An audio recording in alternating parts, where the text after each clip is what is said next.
641 hanggang 660. Tama iyan.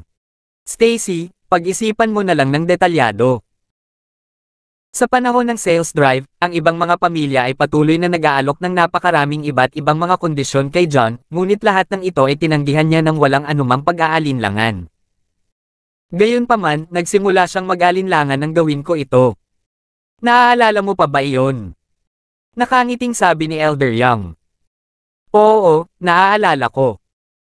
Parang nag-alinlangan siya noon, sabi ni Stacy pagkatapos ng ilang pag-iisip. Eksakto. I think hesitated siya kasi gusto ka pa rin niya.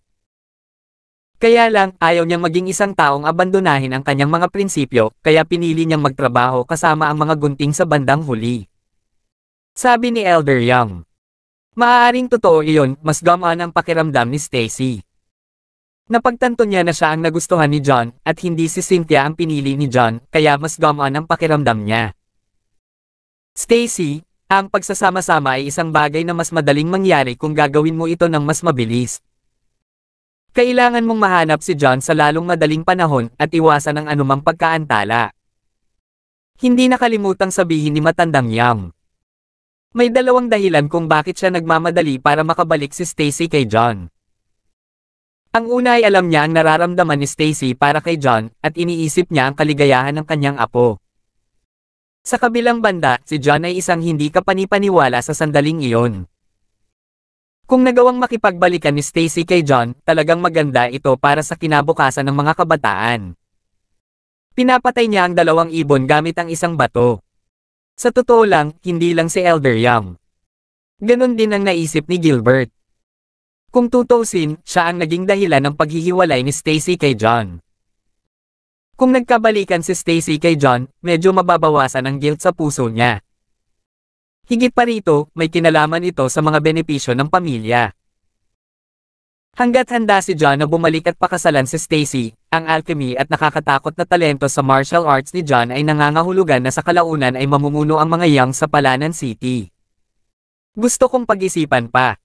Medyo nagdadalawang isip pa si Stacy.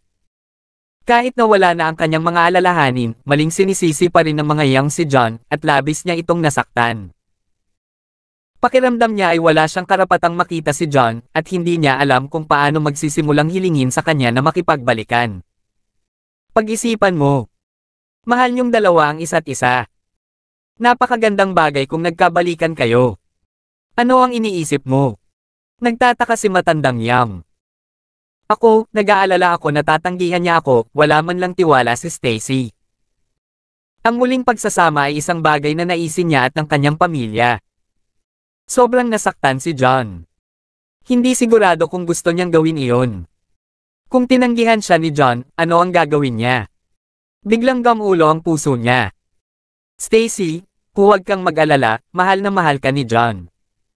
Sasabihin niya oo. Nagmamadaling inaliw siya ni Gilbert. Ang dali mong sabihin. Ikaw ang nakipaghiwalay ni Stacy kay John, at ngayon ikaw ang may gusto na magkabalikan siya kay John. Kayo na lang lagi ang nagpapatawa. Sino sa tingin mo sila? Dapat ba nilang gawin ang lahat ng gusto mo? Si Luisa ay hindi kapani-paniwalang malungkot at hindi maiwasang ilabas ang kanyang sama ng loob para kay Stacy at John. Kahit na gusto niyang makipagbalikan si Stacy kay John, hindi niya nagustuhan ang kapangahasan ng kanyang lolo at tiyuhin. Stacy, kasalanan namin lahat. Hindi namin sinasadya. Nakaramdam ng awkward si Elder Young at Gilbert, ngunit wala silang masabi. Ayos lang, past na. Walang saysay na sisihin ng sinuman. 642. On top of that, ako pa ang hindi nagtiwala kay John. Hindi ko masasabing wala akong pananagutan dito. Huminga ng malalim si Stacy, at tila nagdesisyon siya sa sinabi niyang, "It's already too late today."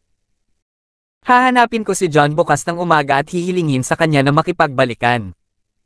Mukhang maganda. Parehong nakahinga ng maluwag sina Elder Young at Gilbert. Stacy, tayo ang may kasalanan this time.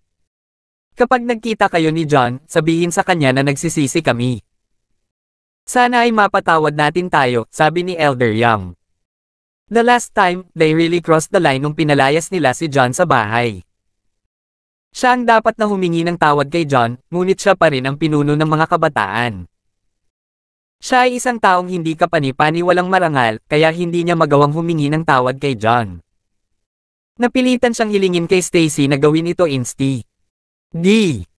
Naiintindihan ko, sagot ni Stacy. Pagkatapos nito, umalis siya sa bahay kasama si Luisa, bumalik sa kanyang sariling tahanan.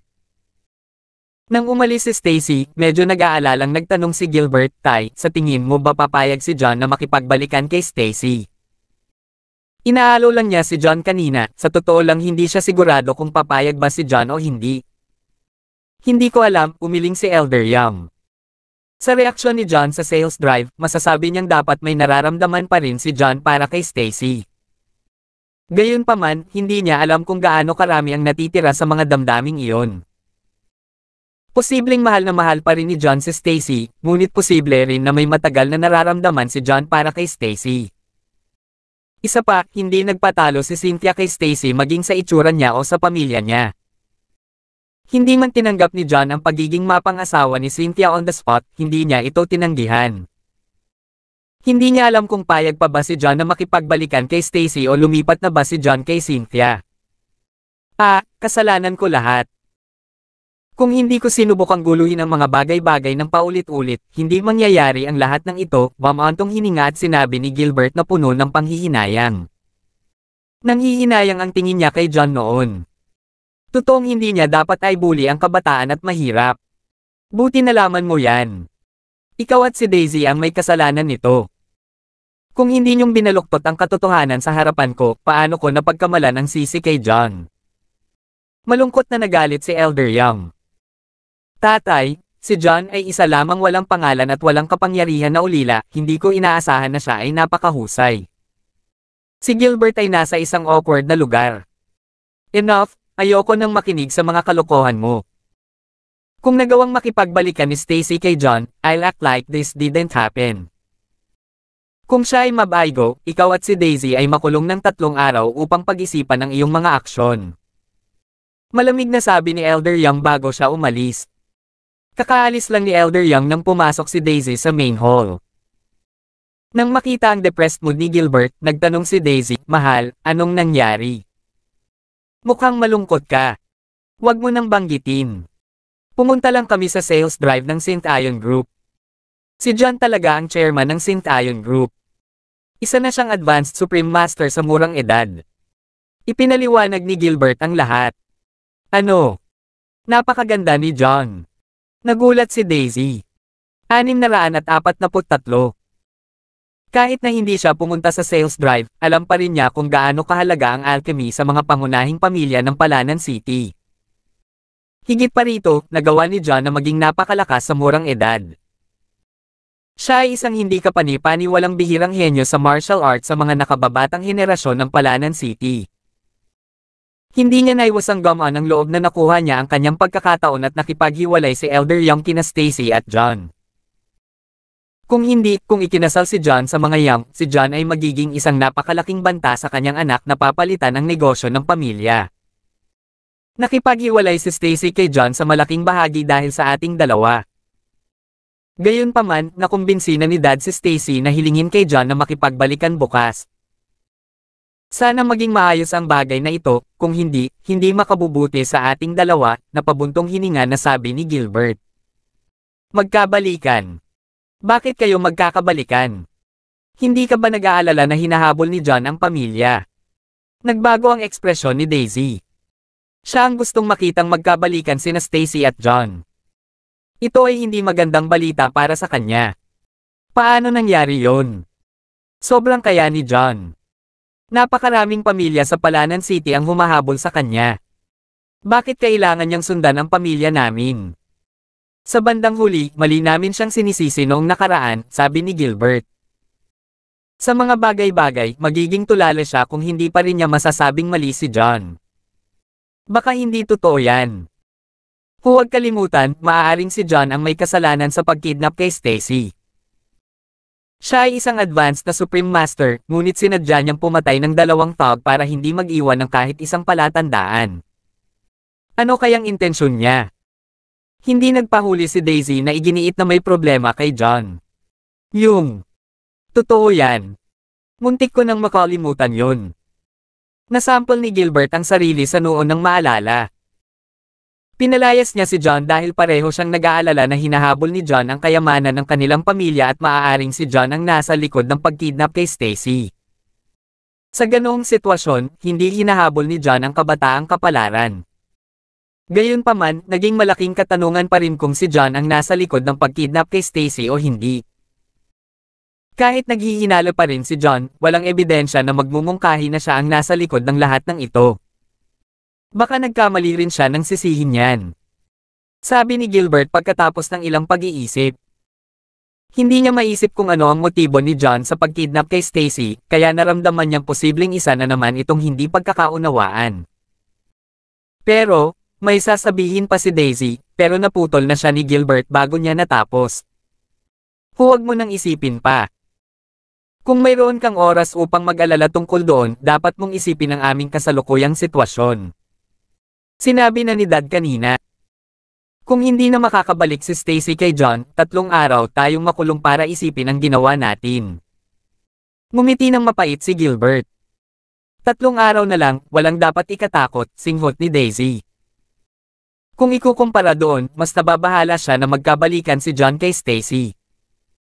Magdudulot ito sa kanya ng maraming hindi kinakailangang problema sa hinaharap. Kahit ano. Sinimulan na niya ang kanyang mga plano. Hindi mahalaga kung bumalik si Stacy kay John o hindi. 644. May malamig na kislap sa mga mata ni Daisy, ngunit mabilis niyang itinago iyon. Kinaumagahan, nag-iisa si Stacy sa St. Ion Group. Naisipan niyang tawagan si John para yayain si John, pero pakiramdam niya ay mas sincere kung siya mismo ang hahanapin si John. Kung tutuusin, nasaktan niya ng sobra si John. Sa labas ng St. Ion Group, medyo nabalisa si Stacy. Kahit na determinado na siyang pumunta rito para subukang makipagbalikan kay John, nababalisa na siya sa pag-iisip kung paano niya makikilala si John sa lalong madaling panahon. Natatakot din siya, nag-aalalang itakwil siya ni John. Saglit siyang nag-alinlangan. Sa huli, nagkaroon siya ng lakas ng loob na pumasok sa St. Ion Group. Sa opisina ng presidente, may kumatok sa pinto. Pumasok ang secretary pagkatapos ng approval ni Cynthia. Nang walang makitang bakas ni John sa paligid, na-curious ang sekretarya, dahil si Cynthia lang ang nandoon, Miss Shear, wala ba si Mr. Walker? Naku, may abala si John ngayong umaga, kaya wala siya, maikling sabi ni Cynthia.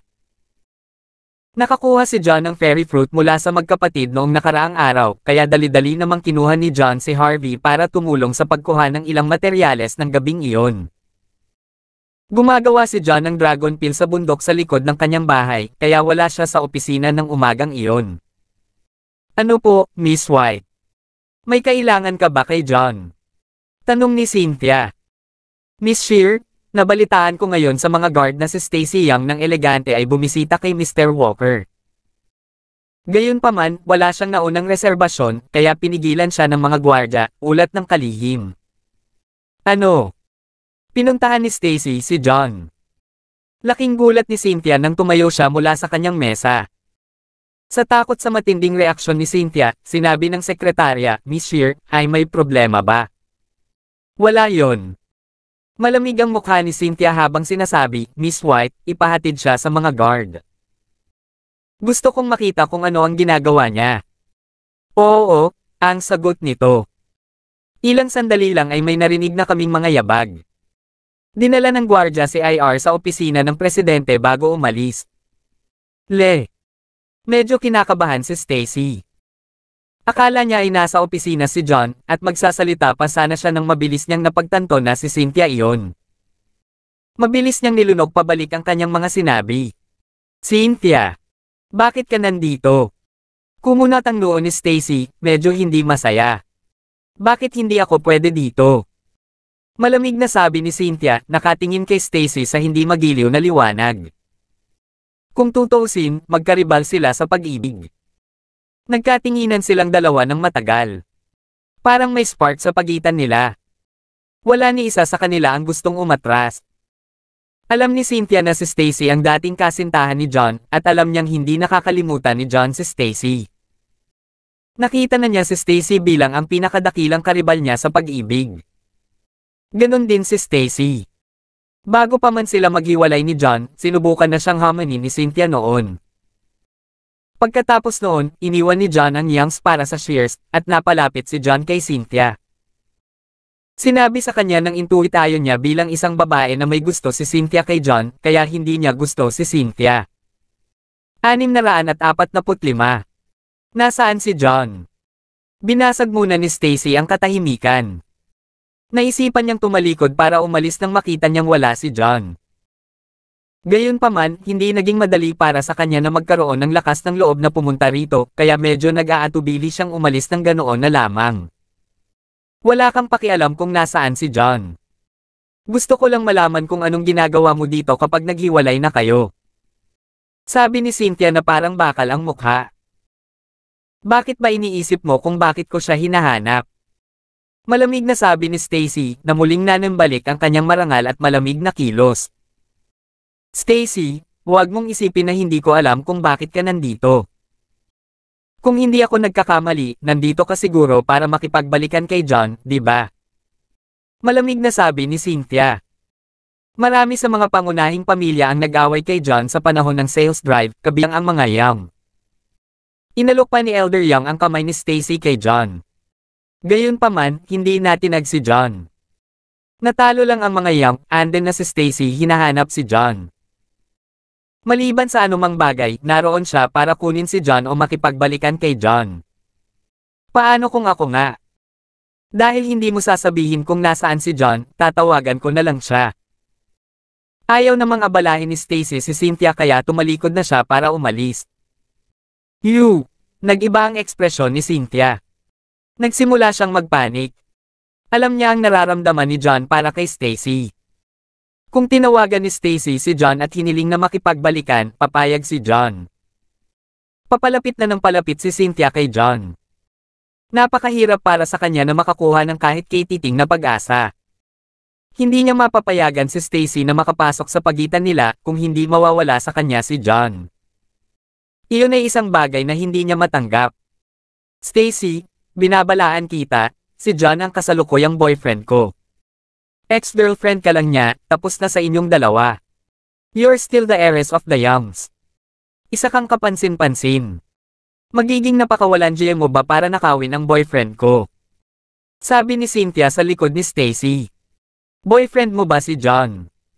Napatigil si Stacy sa kanyang kinatatayuan. Kalokohan. Sa panahon ng sales drive, pinili lamang ni John na magtrabaho kasama ang Shears. Hindi niya tinanggap ang engagement. Paano mo siya naging boyfriend? Lumingon si Stacy at tumingin kay Cynthia, halatang hindi makapaniwala. Kung si John ang nobyo ni Cynthia, kinumpirma niya ito sa harap ng lahat sa sales drive, ngunit hindi niya ginawa. Bahala ka kung gusto mong maniwala, pero sinasabi ko sa iyo, nagpalipes na ako ng gabi kay John. Nagawa na namin ang lahat ng dapat naming gawin, at marami na kaming hindi dapat. Kung hindi ko siya boyfriend, posible ba iyon? Sabi ni Cynthia na may galit na pamumula sa mukha. Puro babae pa rin siya sa huli. Nahirapan siyang sabihin ang lahat ng iyon, ngunit para sa kanyang pagmamahal, nagtiyaga siya. Ano? Hindi pwede yon. Nagulat si Stacy. Kilalang kilala niya si John. Hindi siya masyadong casual. Kahit noong kasama niya si John, hinalikan lang siya ni John, at hindi kailanman gumawa ng kahit anong lumampas sa linya. Ayaw niyang maniwala na gagawin ni John ang anumang bagay kay Cynthia. Alam ni Cynthia na si Stacy ay isang matalinong babae. Imposibleng lokohin si Stacy sa ilang salita lang. 646. Upang iwaksi ang anumang akala ni Stacy na makipagbalikan kay John, at para tuluyang sumuko si Stacy, tinawagan niya si John. Nang matapos ang tawag, binuksan niya ang speaker. Hello, Cynthia? May kailangan ka ba sa akin? Ang boses ni John ang narinig mula sa kabilang dulo. John, naaalala mo pa ba kung paano tayo nagkaroon ng kwarto sa hotel sa Seacold City at doon tayo nagpalipes ng gabing magkasama? Malabong tanong ni Cynthia. Binigyan din niya ang mga salitang nagpapalipas ng gabing magkasama para masiguradong narinig sila ni Stacy. Naaalala ko. Bakit bigla mo na lang natanong yan? Nagulat si John. Pinipino niya ang dragon peel sa likod ng tirahan mga shares, ngunit nahuli siya ng tanong ni Cynthia. Hindi niya alam kung ano ang sasabihin. Nagpalipis siya ng gabi kasama si Cynthia sa hotel sa Seacove City ng gabing iyon. Ito ay ang katotohanan. Hindi niya ito maitatanggi.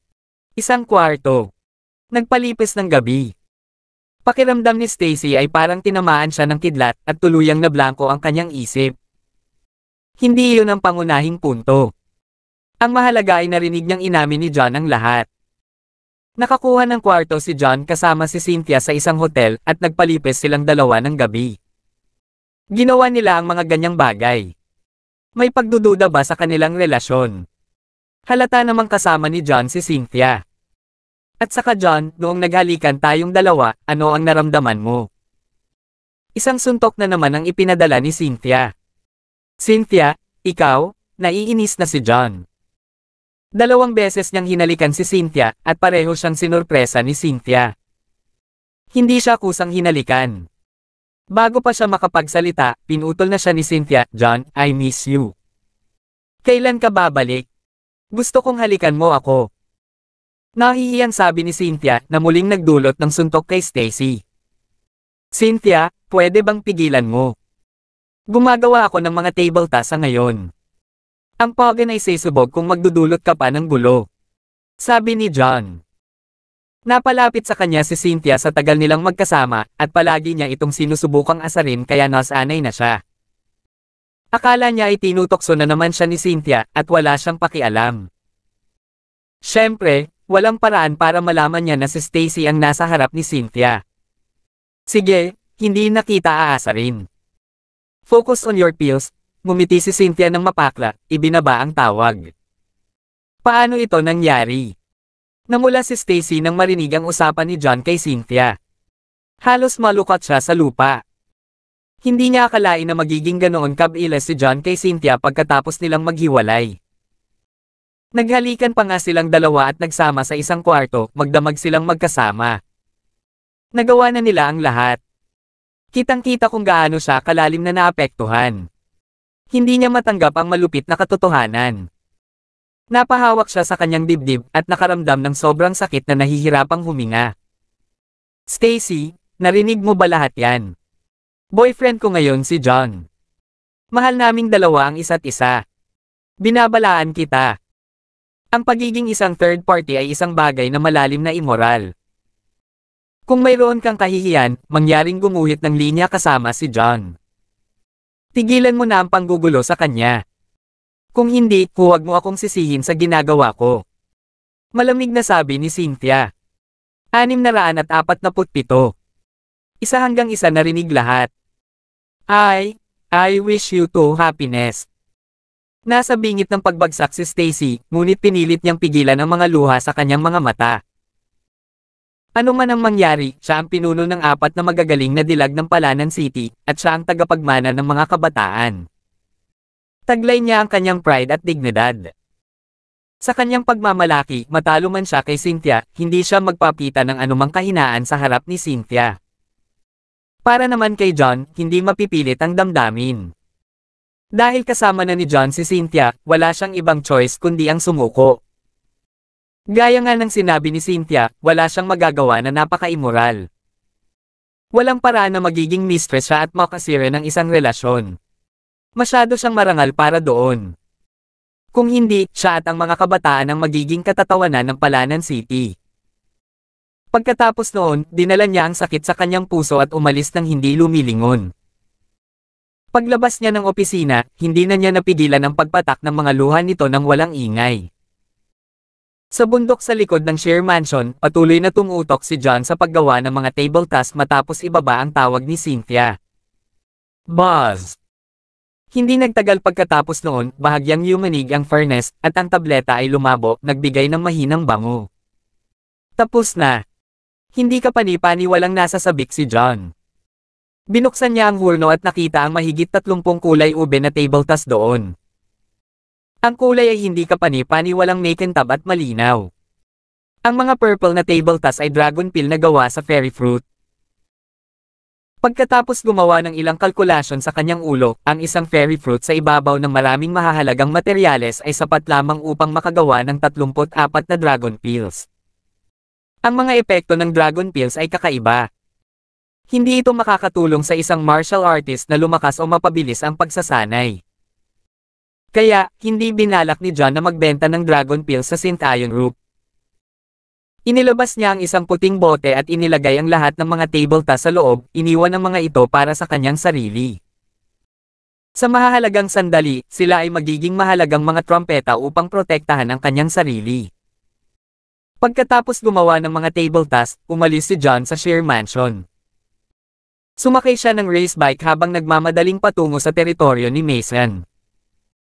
Dahil walang driver's license si John, hindi siya marunong magmaneho ng sasakyan. For the sake of convenience, he asked Harvey to help him buy a BMW motorbike. Ang bike ay para sa mga lalaki, at ito ay nagkakahalaga ng halos 60,000. Ito ay tumingin hindi kapani-pani, walang kahanga-hanga. Mas lalaki at mas gwapo ang itsura ni John nang sinakyan niya ito. Gayunpaman, sa ilang kadahilanan, mas gusto niya ang bisikleta ni Stacy, dahil ang bike na iyon ay higit na mahalaga sa kanya.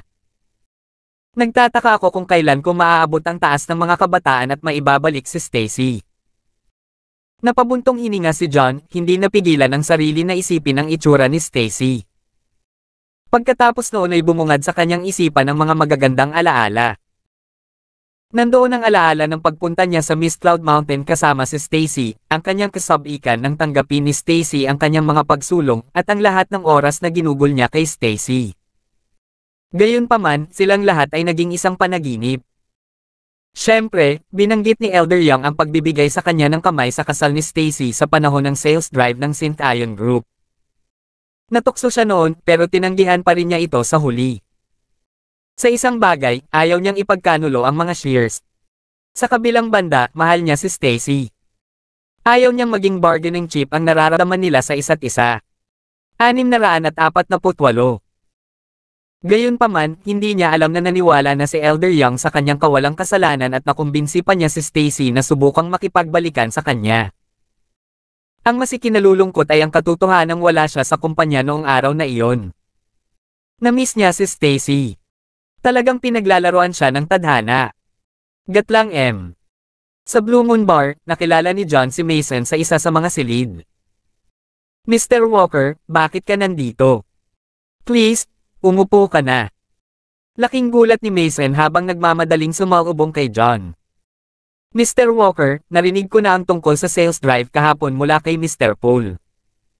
Kaya ikaw ang chairman ng St. Iron Group. Daig mo pa si Haron at ang expert ng fields. Ikaw ay kahanga-hanga. Sobrang nirerespeto kita. Excited na sabi ni Mason. Subordinate siya ni John. Habang mas malakas at mas sikat si John, mas natutuwa siya. Hindi naman masama. Maswerte lang ako na natalo ko si Haron, nakangiting sabi ni John. Siya ay hindi embellishing bagay sa lahat. Malapit nang maging advanced Supreme Master si Haron at hindi ganoon kainakumpara sa kanya. Kung hindi siya hinarap ni Haron ng ganoon, nang walang anumang paghahanda para sa kanyang pangalawang strike, hindi magiging madali para sa kanya na talunin si Haron.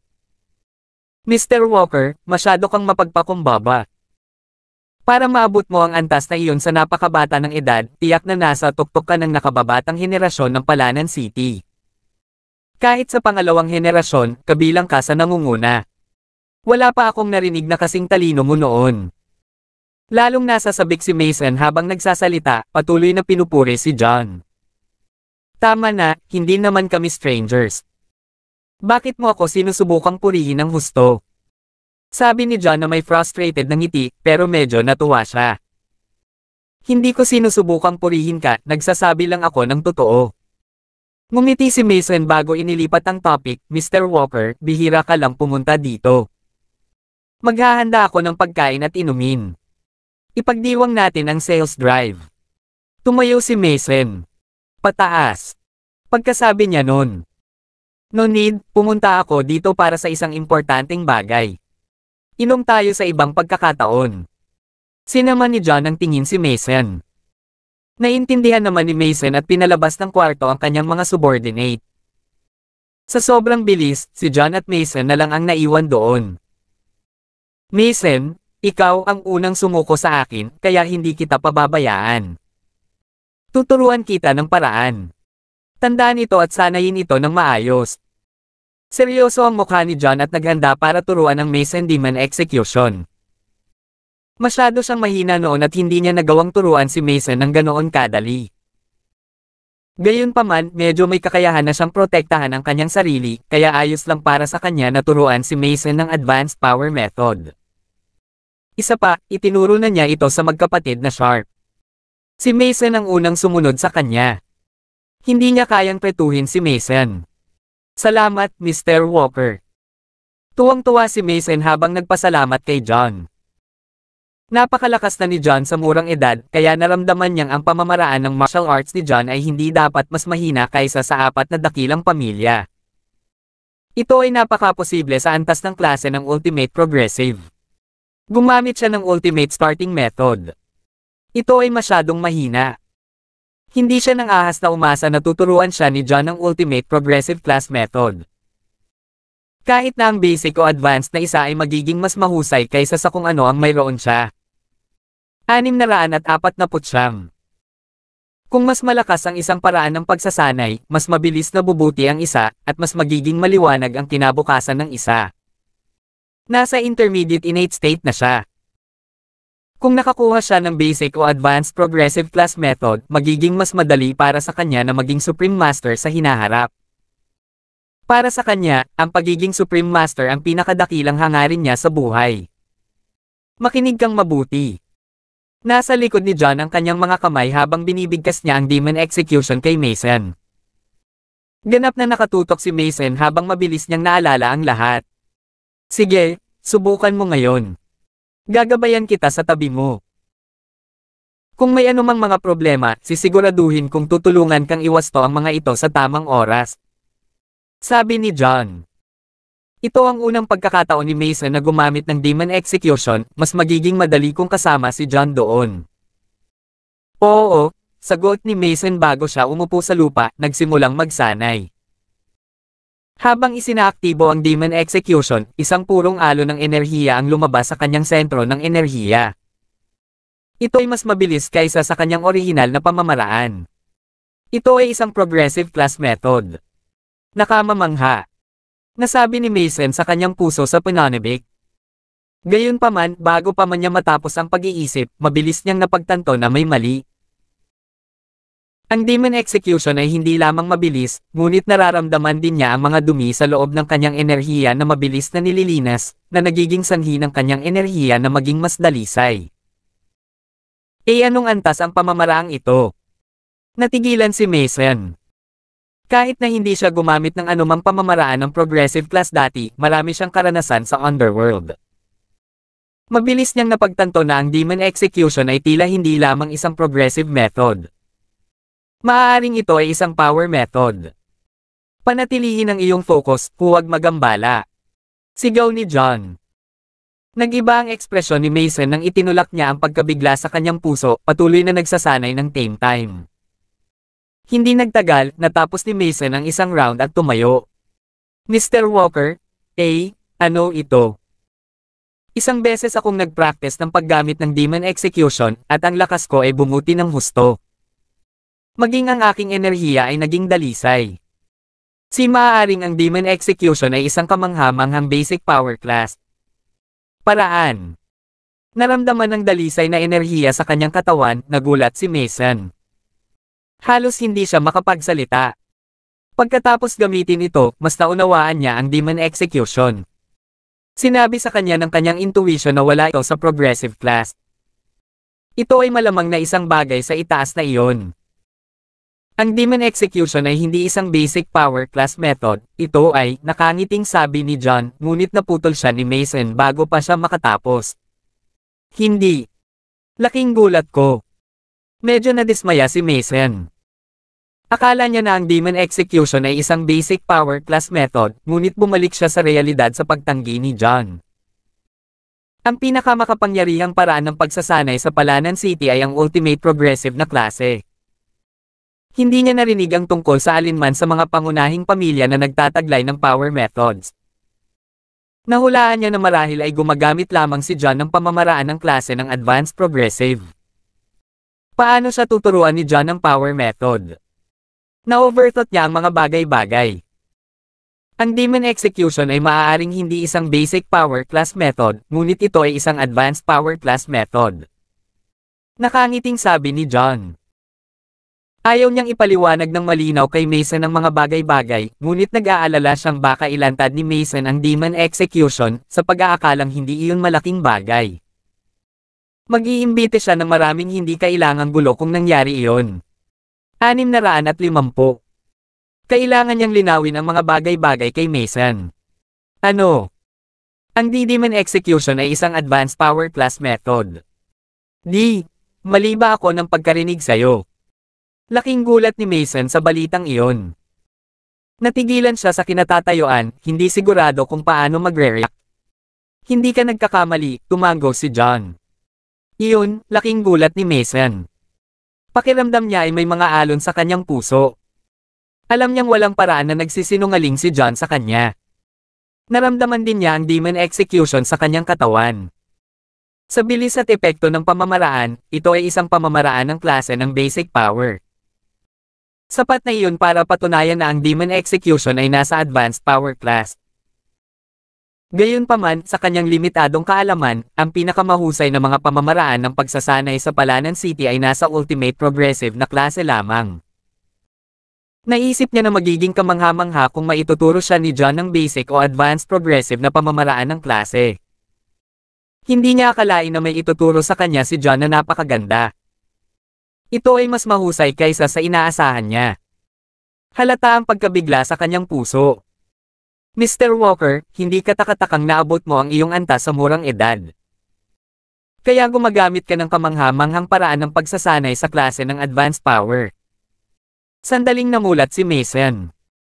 Ang isang paraan ng pagsasanay sa klase ng advanced na power ay hindi kapani-paniwalang mahalaga. Ito ay sapat na upang ganap na year-okan ang lahat ng mga pangunahing pamilya ng Palanan City.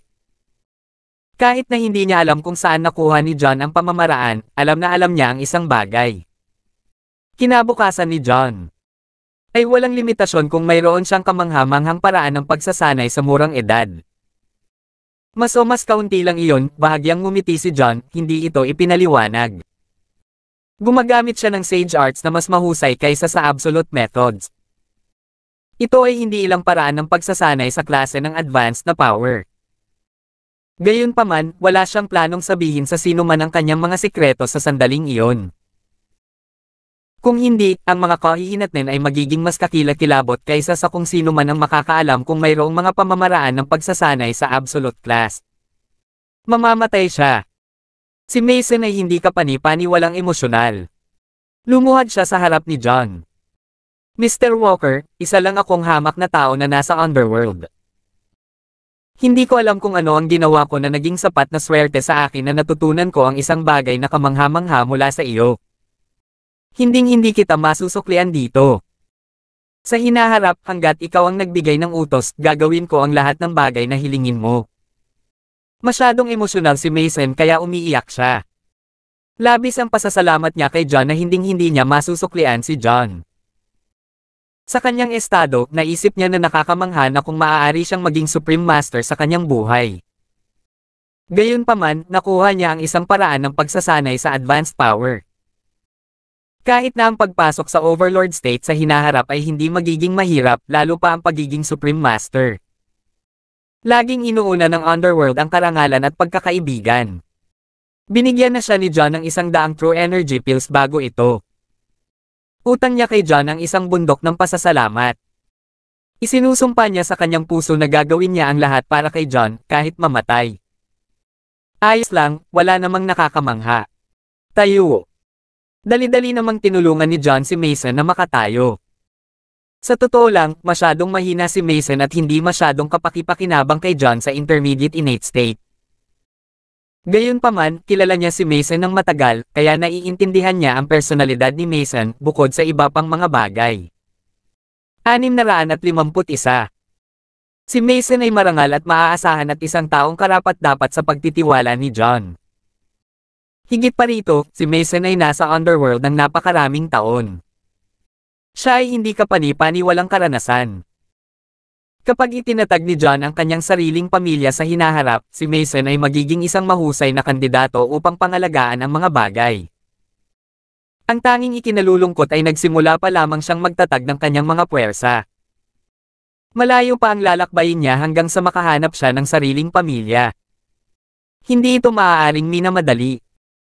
Mason, sa palagay ko alam mo ng husto kung gaano kahalaga ang pamamaraan ng klase ng advanced power.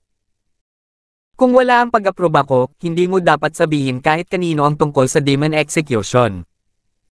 Hindi nakalimutan ni John na sabihin kay Mason na may seryosong ekspresyon. Naiintindihan ko. Mr. Walker, huwag kang mag-alala. Itatago ko itong sikreto ng husto. Paniniguro ni Mason. Mabuti yan. Kailangan kong makita ang Southern King para sa isang bagay. Siguraduhin magsanay ng demon execution tuwing libre ka. Huwag mo akong bigin, nakangiting sabi ni John. Oo, agad na sagot ni Mason bago pinalabas si John sa bar. Sa pagtingin kay John na nakasakay sa bisikleta palayo, nahirapan si Mason na manatiling kalmado. Ilang buwan na ang nakalipas, marami sa kanyang mga teritoryo ang kinuha ni Xander dahil sa kanyang mga pinsala. Siya ay nasa isang mahirap na posisyon at maaaring mapunasan anumang oras. Gayunpaman, hindi lamang siya tinulungan ni John na itapon si Xander, tinuruan pa niya si Mason ng isang kamangha-manghang paraan ng pagsasanay sa klase ng advanced power. Pakiramdam niya ay nabubuhay siya sa isang panaginip. Pakiramdam niya ay napakaswerte niya. Isang matalinong pagpili ang sumama kay John noon. Iyon ang pinakamagandang desisyon na ginawa niya. Sa mansyon ng Southern King, tinawagan na ni John si Fane bago siya makarating doon. Pagdating niya, naghihintay na sa pinto sina Fane at Vincent. Pagkatapos noon, pinapasok nila siya. Mr. Poole, dumating ako nang walang imbitasyon sa pagkakataong ito. Sorry for disturbing you, bati ni John. Mr. Walker, masyado kang magalang. Magkaibigan tayong lahat dito, nakangiting sabi ni Vincent. Pagkatapos ng ilang kasiyahan, naglakad sila sa main hall at naupo. Mr. Walker, mayroon ka bang kailangan sa oras na ito? Hindi maiwasang magtanong ni Fane. Nako, ganito pala. Ang tagal na simula nung ginamo ko si Mrs. Poole. Lumapit ako para bigyan siya ng check-up para makita kung paano siya gumagaling. Isa pa, may kailangan ako ng tulong ni Mr. Poole, maikling paliwanag ni John. So ayon. Mr. Walker, ano ang kailangan mo ng tulong ko? Gagawin ko ang lahat para tulungan ka. Mabilis na sabi ni Vincent. Ang kanyang asawa ay gumaling ng husto at maayos na ang kalagayan. Mabuti kung susuriin siya ni John pagkatapos nilang mag-usap ng mga bagay-bagay. Tungkol ito sa Hunts of Seacove City. Pagkatapos ng sales drive kahapon, si Mr. Hunt ay tinambangan ng isang grupo ng mga tao na nakamaskara habang pabalik papuntang Seacove City. Nagnakaw sila ng 3 pure energy pills. Ikinwento ni John ang pananambang ni Quentin kay Vincent. Ano? May nangyari bang ganyan? Nabigla si Vincent matapos marinig ang lahat. Hindi lang siya nagulat sa pag-ambush kay Quentin, ngunit higit pa kaya nagpadala ang mga attacker ng isang semi-overlord state martial artist at mahigit 10 Supreme Masters.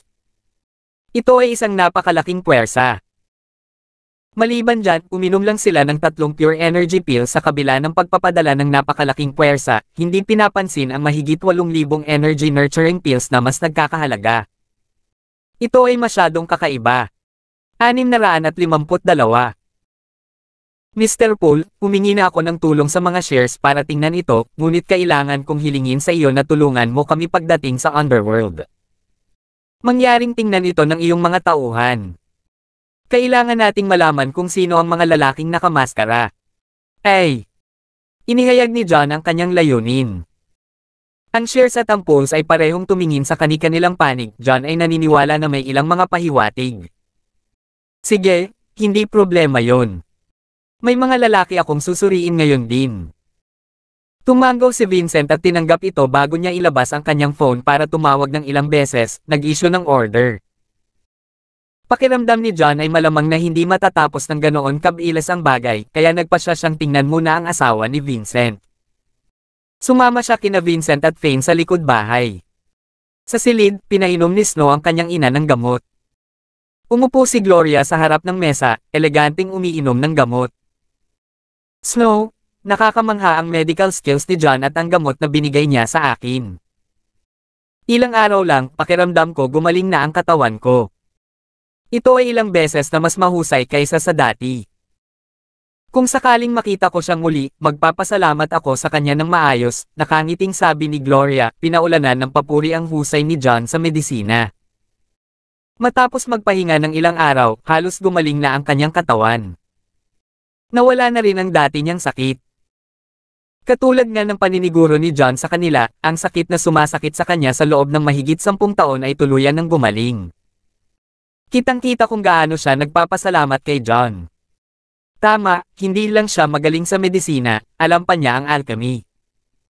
Kahit ang kanyang martial arts skills ay walang katotohanan. Hindi ko alam kung paano niya ginawa iyon noong bata pa siya. Puri ni Snow. Iniisip ang tungkol kay John noong panahon ng sales drive at kung paano niya nabigla ang lahat, puno siya ng paghanga. Anong alchemy? Na-curious si Gloria. Siya ay nasa bahay sa buong oras at hindi lumabas. Kaya, natural na walang paraan na narinig niya ang tungkol sa Synth Ion Group at John. Parang ganito iyan. Si Fane, ako, at si tatay ay pumunta sa sales drive ng Synth Ion Group kahapon. Agad na nabuhay ng loob si Snow nang ikwento niya sa kanyang ina ang lahat ng nangyari sa panahon ng sales drive. Gayunpaman, hindi siya nasisiyahan sa kung paano siya inalok ni Vincent kay John at kung paano ito tinanggihan ni John. Masyadong kahanga-hanga si John. Siya ay isang napakatalino na binata. Natigilan si Gloria at hindi napigil ang purihin si John. Habang nagkukwentuhan pa lang ang dalawa, narinig na ang mga yabag habang papasok sina Vincent, Fane, at John. John, anong nandito ka? Laking gulat ni Snow nang makita niya si John. Pagkatapos noon, lumubog ang kanyang ekspresyon nang magsimula siyang magmukhang hindi masaya. Natigilan si Gloria. Tumingin siya kay John bago tumingin kay Snow, at may kakaiba siyang ekspresyon sa mukha. Kanina, masayang-masaya si Snow sa pakikipag-usap tungkol sa sales drive, at mukhang iginagalang niya si John. Gayunpaman, nang makita ni Snow si John, tila iba siya. Mukhang hindi niya talaga gusto si John. Iniisip ni Gloria kung ano ang nangyari sa kanyang anak. Snow, anong ginagawa mo? Pumunta dito ang Miser Walker para tingnan ang iyong ina. Malungkot na tinitigan ni Vincent ang kanyang anak. Alam niyang medyo pala kaibigan ang anak at si John, kaya hindi niya maintindihan ang nangyayari. 653. Nanunuya si Snow, tumalikod at hindi pinansin si John. Pinunasan ni John ang ilong. Medyo natulala siya, hindi niya alam kung kailan niya nasaktan si Snow. Mr. Walker, hindi ka ba pumunta para tingnan ako? Let's start. Then, pag-iiba ni Gloria ng topic sabay abot ng kanyang braso. Isinantibi muna ni John si Snow habang sinimulan niyang tingnan si Snow. Makalipas ang mahabang panahon, muling tumayo si John. Mr. Walker, kumusta ang kalagayan ng aking asawa? Nag-aalalang tanong ni Vincent. Napakagaling na niya. Hanggat ipagpatuloy niya ang pag-inom ng gamot sa loob ng ilang araw, gagaling siya ng husto, nakangiting sabi ni John. Magandang balita iyan. Masayang tumawa si Vincent. Kahit na masasabi niyang maayos na ang kalagayan ng kanyang asawa, si John ang propesyonal. Sa sagot ni John, mas gamaan ang pakiramdam niya. Mr. Walker, maraming salamat. Hindi mo lang iniligtas ang buhay ko, ginamo mo pa ang sakit ko sa loob ng maraming taon. Hindi ko alam kung paano ka babayaran dito, pasasalamat ni Gloria na yumuko kay John. Mrs. Poole, wala itong dapat banggitin, nagmamadaling sabi ni John. Pagkatapos nito, sinabihan niya si Gloria na bigyang pansin ang ilang bagay bago siya magpaalam. Nakita ni Vincent na halos tanghali na, kaya't pinatuloy niya si John para mananghalian, ngunit tinanggihan ito ni John. Tay, Tutulungan kitang paalisin si John, mungkahi ni Snow. Oo, ayos lang, kakaibang tiningnan ni Vincent ang kanyang anak. Ang kanyang anak na babae ay kumilos ng hindi pala kaibigan kay John noon, ngunit nag-aalok siya na paalisin si John. Naguguluhan na si Vincent. Litong-lito rin si John, hindi maintindihan ang nangyayari kay Snow. Tanging si Gloria lang ang may malabong ngiti sa labi, tila may naiintindihan. Pagkatapos noon, naglakad sina Snow at John papunta sa gate ng mansion. Buong oras ay tahimik silang dalawa. Walang nagsalita, at medyo kakaiba ang kapaligiran. Habang papalapit ang gate, tahimik pa rin si John. Lalong nagalit si Snow.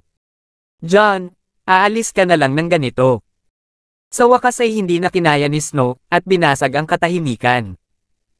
Siyempre, ano pa ang gagawin ko? Natarante si John.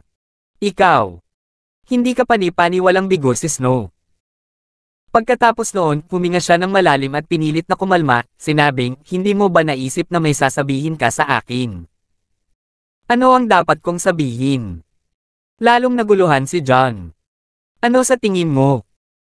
Hindi mo ba alam kung ano ang ginawa mo sa sales drive kahapon? Sabi ni Snow na may halong pagtataka. Naisip ito ni John at napagtanto, Snow, galit ka ba dahil tinanggihan ko ang iyong ama kahapon? Buti naman alam mo. Malamig na sabi ni Snow. Ang kasal ay hindi dapat paglaruan. Kahapon lang nabanggit ng tatay mo, bakit mo ba ito pinagseryoso? Hindi mo kailangang magalit sa maliit na bagay, hindi alam ni John ang isa. Gagawin. Anong ibig mong sabihin? Tinanggihan mo ang aking ama sa harap ng lahat ng malalaking pamilya. Parang akala mo hindi ako karapat-dapat sayo. Paanong hindi ako karapat-dapat? Galit na sabi ni Snow. Hindi ko sinasadya iyon. Alam mo kung ano ang sitwasyon kahapon. Dapat ko bang tanggapin ang alok ng iyong ama? 654. Sumakit ang ulo ni John, hindi maintindihan ang iniisip ni Snow. Siyempre hindi. Parang kapatid lang ang tingin ko sayo. Hindi kita papakawalan ng madali kung maglakas loob kang tanggapin ang alok ng aking ama noon. Saway naman agad ni Snow. Kung ganoon ay hindi ba ito maayos? Mabuti kaming magkapatid ni Fane. I see you as a sister also. Kaya, hindi ito tinatanggihan. Ang tanging pagpipilian ko noon. Nagmamadaling sabi ni John. Oh, may sense ka. Napatahimik ng husto si Snow, ngunit medyo hindi pa rin siya masaya. She said, pero pinahiya mo pa rin ako kahapon, yun ang totoo. I bet maraming tao ang nag-uusap tungkol sa akin ngayon. Isa ako sa 4 na dilag ng Palanan City, at ang tagapagmana ng polls. Kahit halos binigay na ako sayo, tinanggihan mo pa rin ako. Sa tingin mo, paano ko ipapakita ang mukha ko sa publiko sa hinaharap? Lalong hindi nasisiyahan si Snow habang nagsasalita. Hindi nakaimik si John. Sa wakas ay naunawaan na niya ang diwa nito. Nagalit si Snow dahil parang nahihiya siya. Parang si Ruth noong nakaraang araw.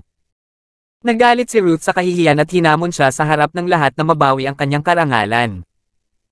Gayunpaman, mas bihasa siya at nagawa niyang talunin si Ruth.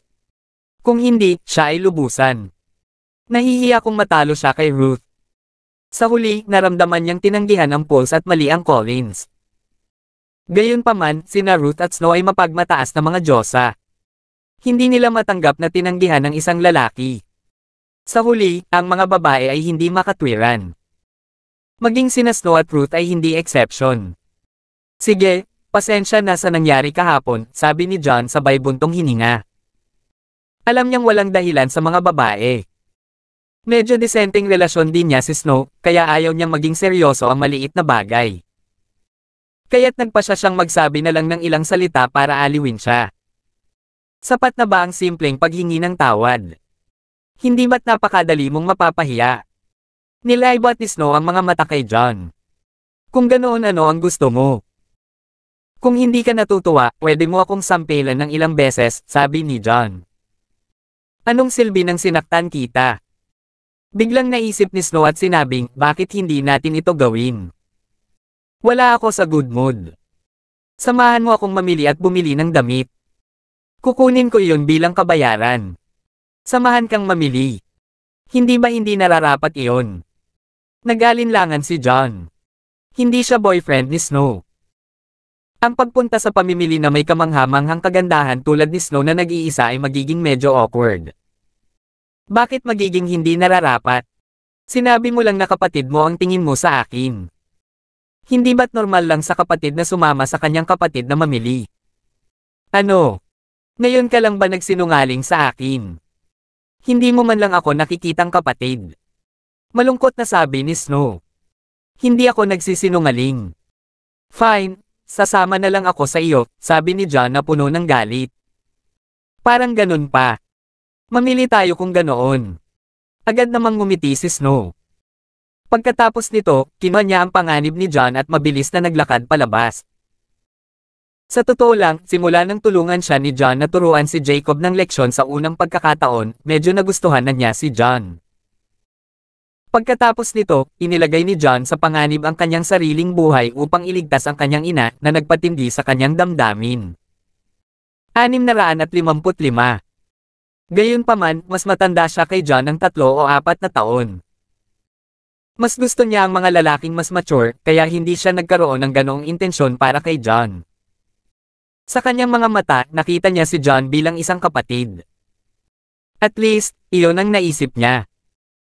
Sa harap ng gate, lumingalinga si Snow sa paligid at nagtanong, "Hoy, John, nasaan ka?" "Nandyan ang kotse ko," itinuro ni John ang motorsiklo sa garahe. "Isang bike. Nagbike ka dito. Hindi ka nag-drive."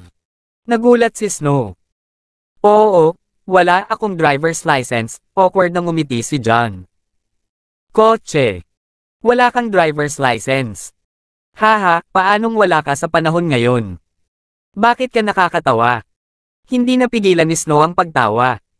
Nang tumawa siya, tumingin siya. Nakamamanghang. Hindi nakaimik si John, at mas nakaramdam siya ng awkward. Itinuring siyang nangungunang binata sa kanyang henerasyon ng lahat ng pangunahing pamilya sa Palanan City, ngunit wala man lang siyang lisensya. Ito ay talagang medyo nakakahiya. "Sige, titigil na ako sa kakatawa sa iyo, pero siguradong hindi ka makakapatuloy ng walang driver's license. Bakit hindi ko gamitin ang ilan sa aking mga koneksyon para makuha ang iyong lisensya sa pagmamaneho? I guarantee you, it'll only take 10 days at most," nakangiting sabi ni Snow. "Sige, salamat dyan," tumanggo si John, hindi tinatanggihan ang kabaitan ni Snow. "Fair na. Never pa akong nakasakay sa bike. Maganda ang mood ko ngayon, kaya parang gusto kong magbike at pakiramdam ko ang simoy ng hangin.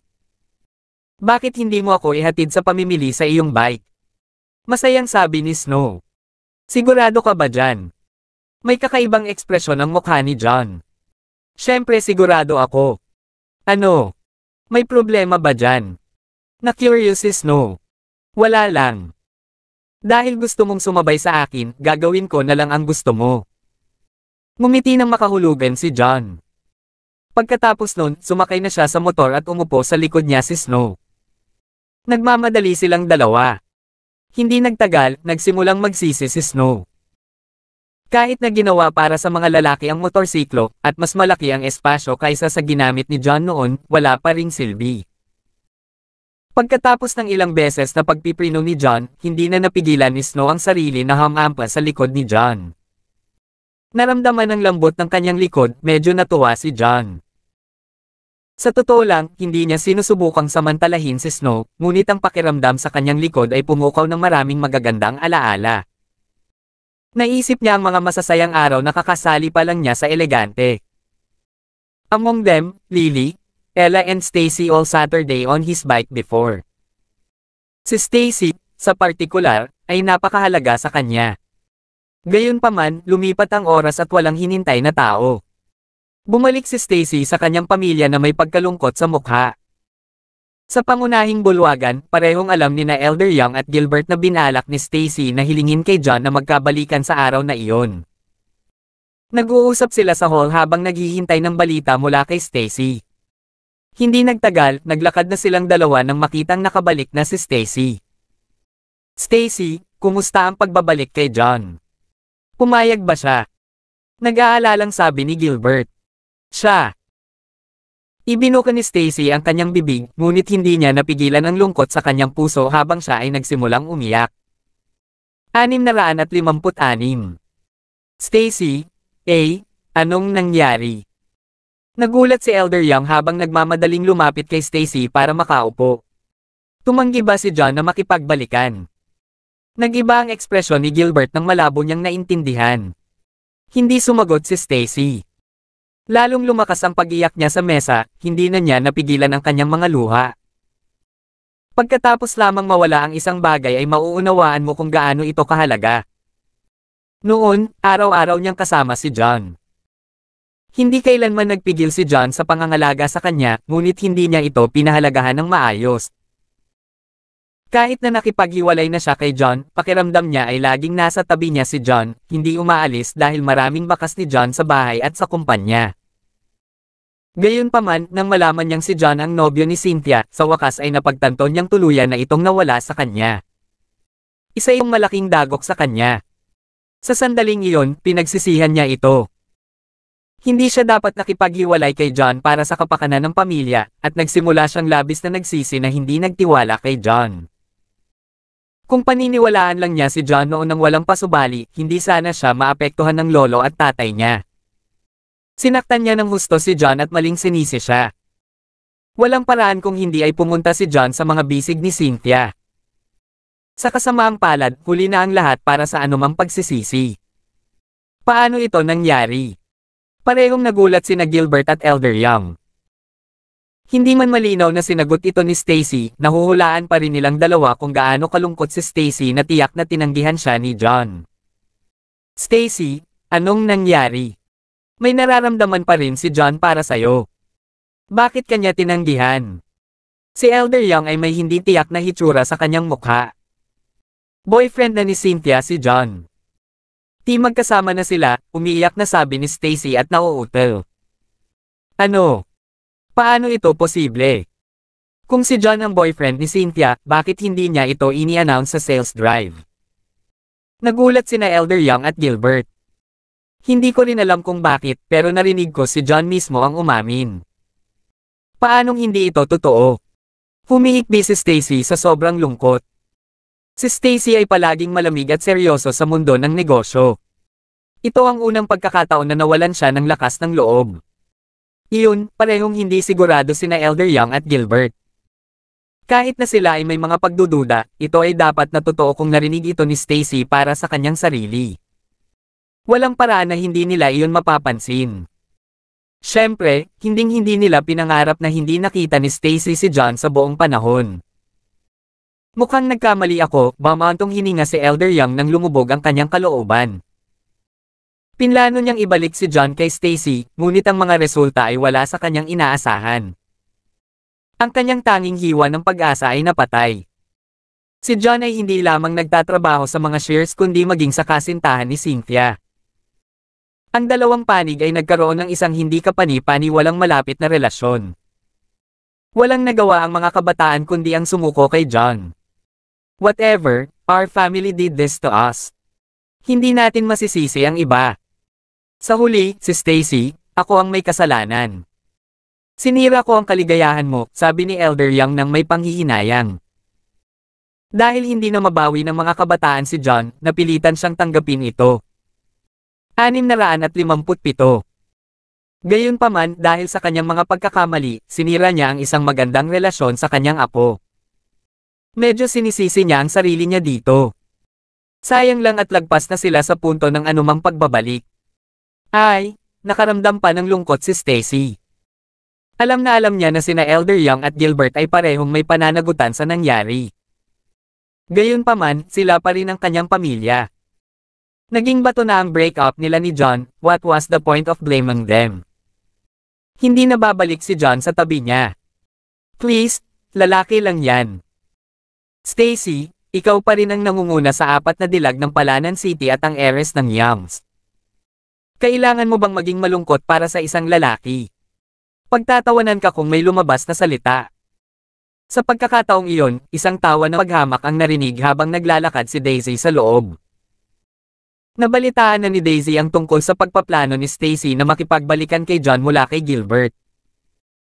Nang makita kung gaano kalungkot si Stacy, hindi na niya kailangan panghulaan para malaman na tinanggihan ni John si Stacy. Ito ay kamangha-manghang balita para sa kanya. Napakalaki ng ngiti sa mukha niya. Ito ang bagay ko. Wala itong kinalaman sa iyo. Galit na galit si Stacy habang tumatayo. Hindi sila nagkasundo ni Daisy. Walang paraan na paninindigan niya ang mga panunuya ni Daisy. Lalong nag-alab ang galit sa puso niya. Sa galit na iyon, nagsimulang lumamig ang kalungkutan. Ano? May nataman ba akong sensitive spot at nagalit ka? Ngumiti si Daisy nang nakakaloko. Daisy, pwede bang tumahimik ka? Sobrang lungkot ni Stacy ngayon. It's one thing kung ayaw mo siyang aliwin, pero bakit mo pa pinaglalaroan? Malungkot na sabi ni Gilbert. Hindi, nagsasabi lang ako ng totoo. Stacy, palagi mong inilalagay ang iyong sarili ng napakataas, at hindi man lang tumitingin sa sinumang lalaki. Ano ang nangyari sa lahat ng iyon? Depressed ka na para sa isang ligaw na lalaki na ganyan, nakakahiya. Panunuya ni Daisy. Si Stacy ay palaging marangal at pino. Bihira lang sa kanya ang nasa ganoong estado. Walang paraan na susuko si Daisy sa pagkakataong kutsain si Stacy. Ikaw. Galit na galit si Stacy, ngunit wala siyang ibang masabi. Daisy, tumahimik ka. Ikaw ang may pananagutan para sa sitwasyon na umabot sa kung nasaan din ito. Hindi ko pa nai-settle ang score sa iyo. Nagalit si Elder Young. Tay, hindi mo ako masisisi dito. Kahit na iniisip ninyong lahat si John ay maling inakusahan, sa tingin ko ay hindi. Nang kinidnap si Stacy, sinadya ni John na patayin ang dalawang tulisan kahit na napakalakas nito. Iyan mismo ay isang malinaw na problema. Sa paningin ko, kahit hindi siya ang may pukana sa pagkidnap kay Stacy, hinding-hindi malinis ang mga kamay niya. Giit ni Daisy. Iyon, natigilan si Elder Young, hindi niya masabi ang anumang bagay tungkol doon. Kalokohan. Walang sama ng loob si John sa mga kabataan, at iniligtas pa niya ang aking lolo. Paanong siya ang may pukana sa aking pagkidnap? Dapat na frame siya. Galit na tumingin si Stacy. Hindi siya naniwala kay John dahil naapektuhan siya ni na Elder Young at Gilbert bago ito. Gayunpaman, minsan na niyang inakusahan si John. Walang paraan na gagawin niya ito muli, anuman ang sinabi ni Daisy. 658. Siyempre, kung kaya niyang maniwala kay John nang walang kondisyon sa simula pa lang, hindi sana sila naghiwalay. Nasa iyo na kung gusto mong maniwala o hindi, pero hindi ko nasasabihin. Napangiti si Daisy sa pang-aalipusta. Gusto lang niyang sadyay ng kaunti si Stacy. Hindi payag si John na makipagbalikan kay Stacy, kaya hindi mahalaga kung maniniwala si Stacy dito o hindi. Nang magkatitigan sina Stacy at Daisy, narinig na ang mga yabag ng paa. Mabilis na pumasok si Randy. Elder, nandito ang Northern King kasama ang kanyang mga tauhan. Meron daw siyang napakahalagang bagay na gusto niyang makilala ka, sabi ni Randy. Ang Northern King, Harold Lowe. Ang mga Young ay hindi kailanman nagkaroon ng maraming pakikitungo sa kanya bago, kaya bakit siya narito? Nagulat sina Elder Young at Gilbert. Randy, ipasok mo siya, sabi ni Elder Young, na gustong makita kung ano ang layunin ni Harold. Yes, sagot ni Randy bago siya umalis. Si Stacy ay nasa isang hindi kapani-paniwalang masamang kalooban. Wala siyang kondisyon para ipagpatuloy ang pakikipagtalo kay Daisy. Sabi niya, Lolo, pagod na ako. Aakyat na ako sa taas para magpahinga. Oo, magpahinga ka na. Tumango si Elder Young, at mag-isang umakyat si Stacy sa itaas. Hindi nagtagal, dinala ni Randy si Harold sa main hall. Sa likod ni Harold ay ang kanyang anak, si Jacob, at ilang eksperto sa ilalim niya. Pagbati, Elder Young, bati ni Harold. Kahit na siya ay isang hari sa underworld, si Elder Young ay nasa isang mas matandang henerasyon pa rin. Hindi siya nang ahas na kumilos ng masyadong mayabang sa harap ni Elder Young. Please, sit, sinenyasan ni Elder Young si Harold at ang iba pa. Pagkatapos ng ilang kasiyahan, nagtanong si Elder Young, Northern King, mayroon ka bang dahilan para sa pagbisitang ito? Elder Young, ganyan yan. Ang aking anak, si Jacob, ay palaging may gusto kay Stacy. Pumunta ako dito para magmungkahi ng engagement. Halos naghulog ng bomba si Harold. Ano? Isang pakikipag-ugnayan. Laking gulat ni na Elder Young at Gilbert. Tama iyan. Si Miss Young ang nangunguna sa 4 na dilag ng ating lungsod. Siya ay talented at maganda. Kahit na hindi kasing kahanga-hanga si Jacob, isa pa rin siyang napakahusay sa mga nakababatang henerasyon. Pareho silang single ngayon. Kung magagawa natin silang itali sa pamamagitan ng kasal, magiging perfect match sila sa isa't isa. Nakangiting sabi ni Harold. Yung Northern King, pasensya na. Kamakailan lang ay hindi maganda ang mood ni Stacy. Wala kaming plano para sa kasal niya sa ngayon. Tinanggihan ni Elder Young. Elder Young, huwag kang magmadaling tanggihan ito. Bakit hindi mo muna pakinggan ang aming alok? Hindi pa huli ang lahat para magdesisyon pagkatapos nito. Mahinahong sabi ni Harold. Tila na-anticipate na niya ang pagtanggi ng mga kabataan at hindi na ito napigilan. Bago makasagot sina Elder Young at Gilbert, si Daisy ang unang nagsalita, "Oh. Anong offer yan?" Elder Young, alam kong hindi kailangan ng mga kabataan ng pera, kaya napakasamang regalo sa kasal. Upang ipakita ang aking katapatan, hanggat ang mga kabataan ay sumasang-ayon sa kasal, ang mga laws ay magiging subordinate sa mga kabataan, at handang sumunod sa iyong pamilya. Seryosong sabi ni Harold. Ano? Parehong nagulat sina Elder Young at Gilbert nang sabay silang tumayo. Ikalat ang pagmamahal. 659. Ang pinakadakilang puwersa sa Palanan City ay ang 4 na pamilya, ngunit ang 2 hari ay hindi slouches. Noong nakaraan, ang mga kasal sa politika ay hindi karaniwan sa pagitan ng malalaking pamilya. Gayunpaman, sila ay karaniwang upang bumuo ng mga alyansa, at magkabilang panig ay pantay. Gayunpaman, binanggit ni Harold ang pagiging subordinate sa Youngs. Handa silang magtrabaho sa ilalim ng Youngs. Parang kung paano nagsilbi ang 4 na tigre sa ilalim ng 2 hari. Kitang-kita kung gaano kalaki ang inaalok ni Harold para sa kasal. Northern King, nagbibiro ka ba? Hindi ito nakakatawa. Sabi ni Elder Young. Hindi ako nagbibiro. Seryoso lahat ng sinabi ko. Sincere na sabi ni Harold. Pero bakit? Isa ka sa mga nangungunang figure sa Palanan City. Hindi ito katulad mo. Si Elder Young ay puno ng kawalang paniwala. Alam ng lahat na ang 2 hari ay nakatayo sa tuktok ng underworld. Pareho silang napakalakas na figure. Hindi niya akalain na sasali si Harold sa mga kabataan ng ganoon lang. Parang hindi totoo. Kung ganoon kadali niyang pinagkatiwalaan si Harold, magiging walang kabuluhan ang lahat ng kanyang karanasan. Elder Young, hayaan mo akong maging tapat. Alam mo na ang pamilya natin ay may sama ng loob kay John. Kasama na ni John ang shares ngayon. Sa tulong niya, tatayo ang shares sa tuktok ng Palanan City balang araw.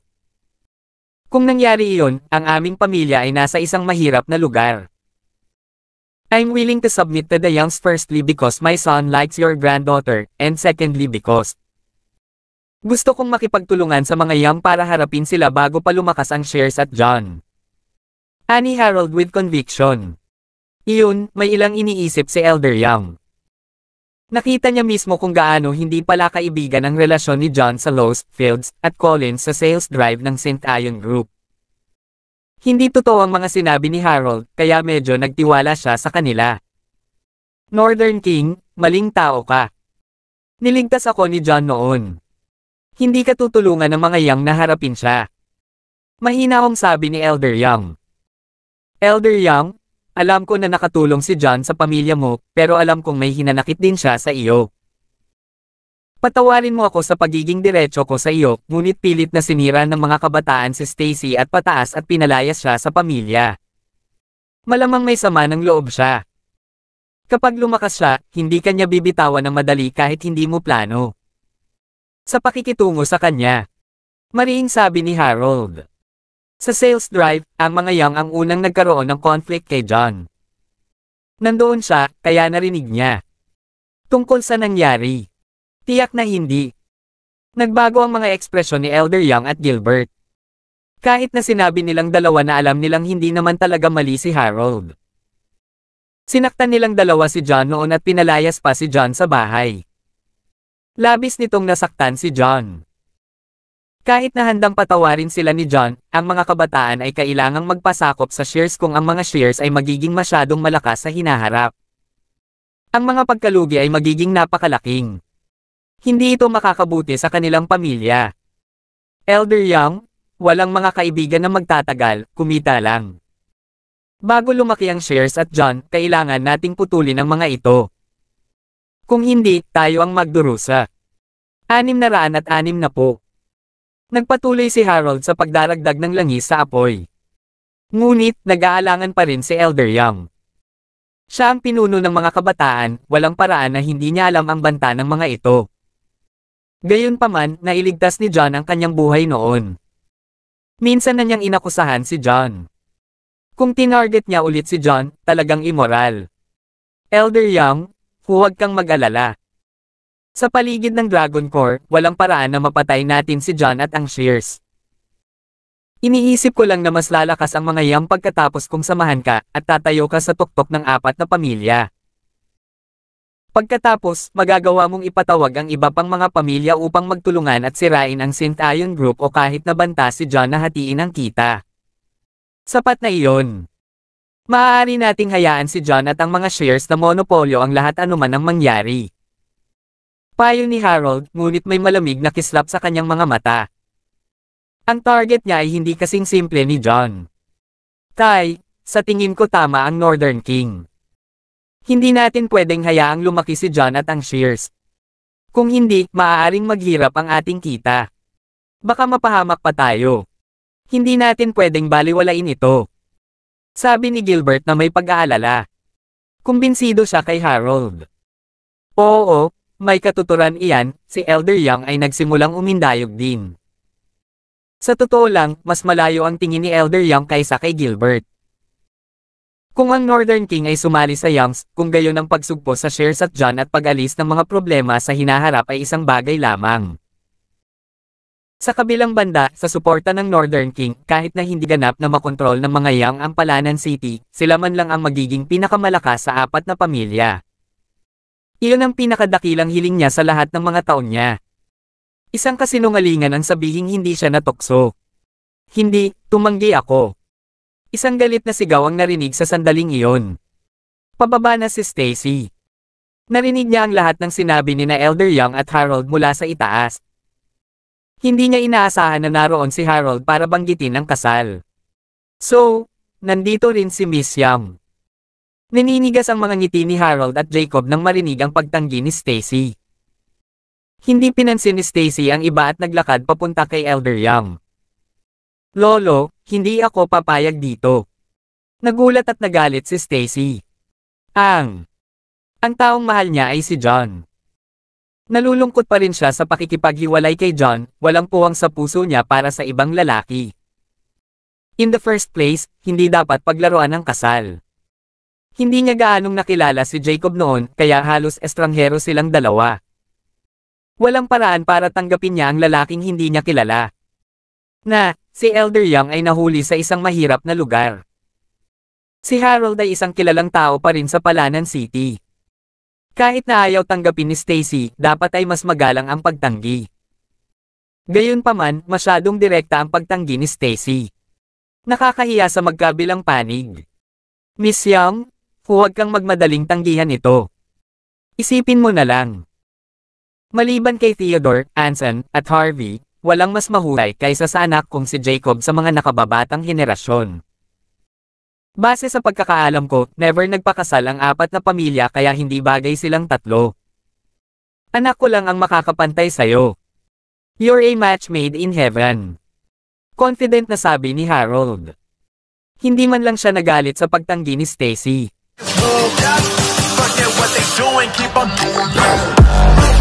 Oh,